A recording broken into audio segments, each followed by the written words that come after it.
مکہ مکرمہ اور مدینہ منورہ میں حجاج کرام کی خدمت کے لیے 172 ہسپتال اور صحت کے مراکز قائم۔ سعودی عرب کی وزارت صحت نے حجاج کرام کو طبی خدمات فراہم کرنے کے لیے سال 1444 ہجری کے ہر سیزن کے دوران مکہ مکرمہ، مدینہ منورہ اور مشاعر مقدسہ میں صحت کی بہترین سہولیات کی تیاری کا اعلان کیا ہے۔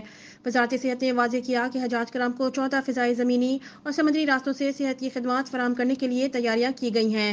حج کے موقع پر مکہ معظمہ اور مدینہ منورہ میں ہنگامی طبی سروس فراہم کرنے والے ہسپتالوں کی تعداد 32 تک پہنچ گئی ہے، جن میں فیلڈ ہسپتال بھی شامل ہیں۔ اس کے علاوہ 140 مراکز صحت قائم کیے گئے ہیں، جن میں مریضوں کے لیے 6132 بستروں کی گنجائش موجود ہے، جبکہ انتہائی نگہداشت کے لیے مختص کیے گئے بستروں کی تعداد 761 اور سن اسٹروک کے لیے مختص کیے گئے بستروں کی تعداد 222 ہے۔